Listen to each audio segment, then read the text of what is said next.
2025年高達投票嘅結果，當中有冇大家心想、心愛嘅機體呢？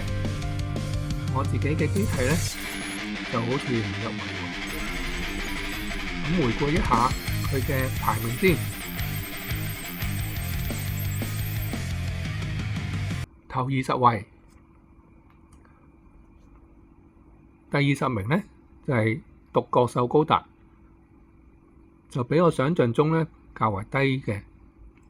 我估可能係10名之內啦，大概而家係排第20。咁第19名呢，就係 G-Self 啦。咁呢隻機體呢，其實係唔係咁多人中意嘅喎，我又唔知點解佢會排第19啦。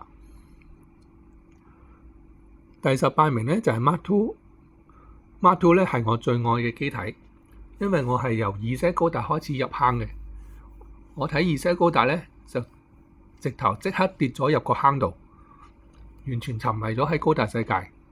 咁而且2Z高達開頭個畫風呢，係畫得非常之靚嘅，所以呢就俾隻 Mark II 深深吸引咗啦。咁佢排第18呢，就比我想象中較為低啦。不過又入到20名，都有啲安慰啦。跟住第17位呢，就係00後期嗰隻。咁00嘅故事呢，亦都係好受歡迎嘅。咁有機體入圍呢，亦都好正常啦。咁第16名呢，就係風鈴後期嗰隻啦，水星魔女後期嗰隻啦。咁水星魔女呢，就應該係我估計啦，就係比較近期嘅動畫，而且亦都係帶起咗一個學童學院式嘅故事，咁啊吸引咗一班新嘅高達迷啦。咁第15名呢，就係神高達。咁神高達嘅唔使講啦，Bandai 亦都係好中意佢噶啦。咁第14名呢，就係突擊自由啦。咁 SEED 嘅系列呢，無論喺日本同歐美呢，都係大賣嘅，所以 SEED 嘅機體入圍亦都好正常嘅。咁但係 SEED Freedom， 咁但係突擊自由呢個排第14就好似後咗啲喎。咁係咪有其他機體可以高過佢呢？咁第13名呢，就係元祖高達啦。咁元祖高達冇份嘅話，我諗 Bandai 會將呢個榜剷除都似啦。咁第12名呢，就係命運嘅 Spec 2啊。咁啊，命運呢，我啊一半一半啦。咁佢呢個 Spec 2應該就係電影版，亦都我諗因為係近期嘅問題啦，咁啊會比較多人留意咗。咁第11位呢，就係 G-Class 入邊隻紅高達啦。咁 G-Class 機體有冇入圍呢？一陣間再睇啦。咁但係我諗佢入邊隻紅高達唔多唔少都係因為馬莎嘅效應啊，所以就出咗嚟啦。咁我哋一跳去後邊先。跳去一個世界排行榜先。咁呢度世界排行榜呢，就分開10個區啦。首先日本區呢，頭10名，大家又鍾唔鍾意呢？會唔會同香港會接近呢？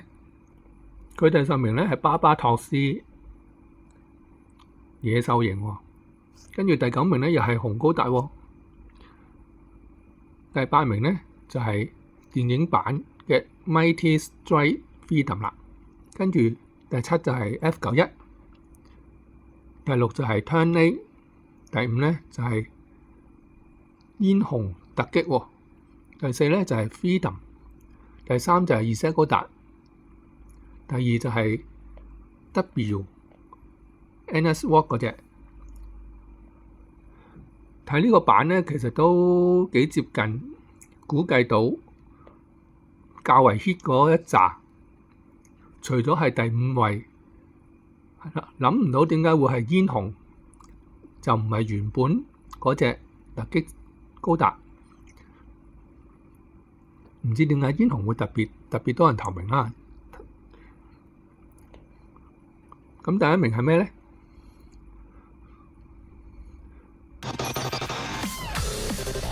第1名咧就係 New Gundam喎。咁唔知係咪阿寶嘅問題咧？阿寶始終影響高達世界最大噶嘛。好啦，到咗英國排行榜咧。啲排位咧就完全唔同晒咯，自由高達啦、Turn A 啦，呢啲全部都有啊。最特別咧就係有呢隻喎 Spy Gundam，跟住其他嗰啲咧都比較大路啦。但係隻 New Gundam咧就竟然排第5喎。咁如果喺英國嘅話，咁排第1係邊隻咧？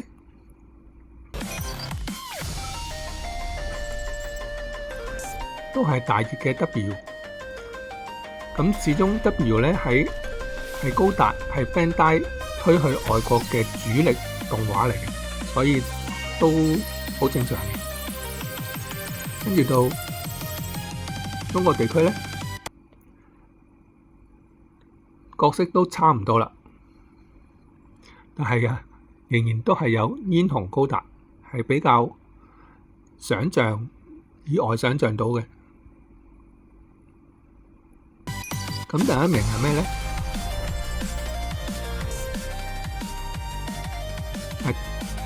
係 Mighty Strike Vita， 我諗都係估計都係最近期嘅電影大 hit 啦。好啦，到大家最想知嘅香港區啦，元祖高達竟然出現喺香港區喎。咁跟住其他嗰啲自由高達啊、巴巴托斯、鐵血嗰啲系列咧，都好正常啦，因為電視有播啊嘛。其他啲電視都有播，而最令人驚喜嘅就係排第3風車高達，係呢個係比較意外諗到嘅。咁第1位咧就同日本一樣啦，都係 New Gundam。始終阿寶同馬生嘅古仔咧，喺香港同日本都係最受影響力嘅，相信都係因為呢個原因啦，所以都係 New 高達。好啦，到咗台灣啦，台灣咧同香港就有啲唔同嘅喎。台灣咧就係傳統舊式啲就有 F91啦，新啲又有風鈴高達啦，個範圍年紀嘅範圍都比較廣嘅，亦都有 New 高達、Z 高達，幾乎係所有年齡層都可以覆蓋到嘅，亦都全部都係主角機。咁第1係咩咧？都係 Wing 啦，羽毛翼嘅 Wing 高達。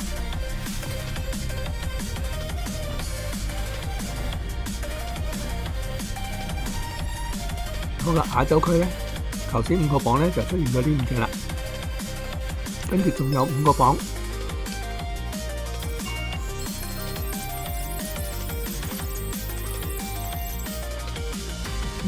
呢個就係泰國地區啦。咁同香港咧，同台灣咧，亦都係唔同喎。而最出奇咧，亦都係第2隻風車高達，可以排到咁高排名啊，係比較奇怪嘅。我個人覺得係比較奇怪啲。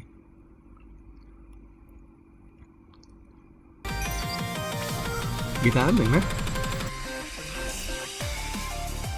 係煙紅喎，估唔到係會係煙紅啊！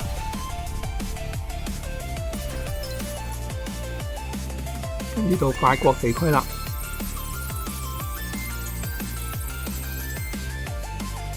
法國地區咧就同亞洲會有唔同啦，不過大多數都係主角機，而涉及嘅年齡層咧亦都係比較廣闊嘅，有比較新啲嘅啦，亦都係比較舊啲，譬如 Mark II 啦，竟然係亞洲區係上唔到頭10名嘅，法國地區係上到第5名，仲高過2些高達啦。跟住有啲風鈴嘅主角機啦，佢涵蓋嘅範圍都係比較闊嘅，涵蓋嘅年齡範圍。咁第一位係咩咧？就竟然係水星魔女嘅風鈴高達啦！呢個喺其他榜咧唔會排到咁頭，喺法國榜啊排到咁頭啊。跟住就意大利地區啦。意大利同法國會唔會係差唔多咧？睇落去咧就完全唔同喎，幾乎係冇相同嘅機體咁滯。譬如重炮啦，亦都係第一次入10大嘅。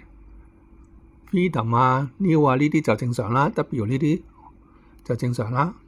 Turn A 咧應該係我估計係因為同外國設計有關啦。所以咧就係外國會較為高排名嘅，但係第3位咧係估唔到佢會出現呢個機體，會唔會係因為佢哋國家特別鍾意呢個機體咧？咁第1名咧就係巴巴托斯狼式啦。咁呢個機體我覺得都幾型嘅，幾型格嘅。跟住到西班牙地區啦，咁會唔會又有一啲唔同咧？咁大致上幾隻咧，尾嗰幾隻都係差唔多，但係排到第2名咧，估唔到會又係呢一類配角嘅機體可以排到咁高，真係估唔到。跟住第1名咧係 F91。F91個機體咧，其實係喺當年咧，我都覺得幾特別，尤其是心口嗰一排散熱位，好特別。跟住到韓國地區啦，會唔會同日本地區差唔多咧？比較上咧都有啲係差唔多嘅，都係同日本應該同日本就有影響啦。機體排名都係接近嘅。咁第1名咧，會唔會同日本一樣咧？又唔係喎，係 Might Freedom 喎。咁呢隻機體其實我就覺得麻麻地。我就唔係太鍾意。好啦，講晒其他地區10名啦。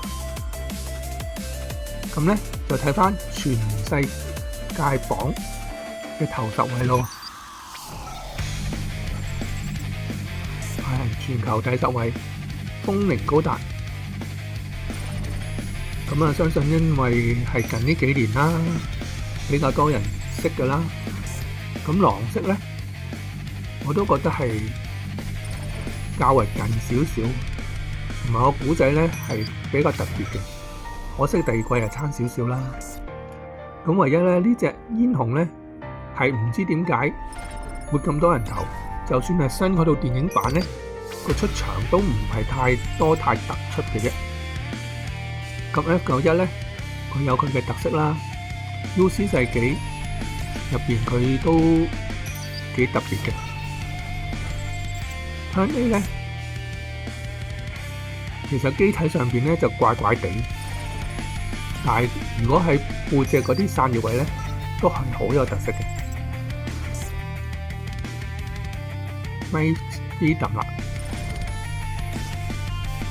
我就麻麻地呢個機體嘅，跟住就 Freedom啦。反而 Freedom 我覺得係特別過好睇過 Might。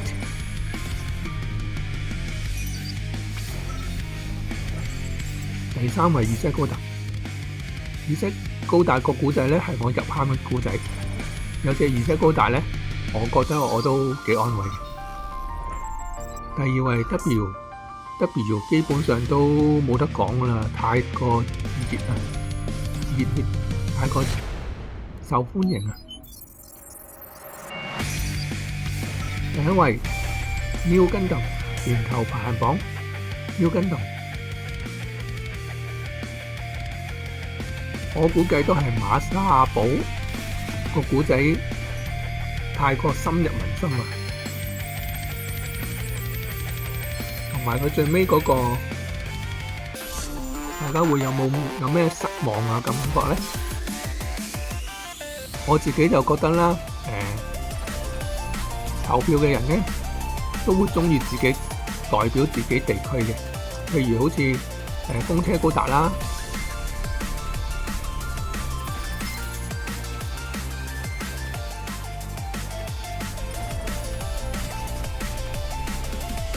風車高達啦，會比較特別啲啦，同埋一啲機體咧係要，我覺得係比較誇張咧，就容易俾人印象深刻啲。例如W啦，對翼係羽毛翼，個外形已經誇張啦，同埋佢入邊戰鬥嘅畫面都好誇張嘅。狼式啦，狼式最尾決戰咧係畫得好靚嘅，好有型嘅。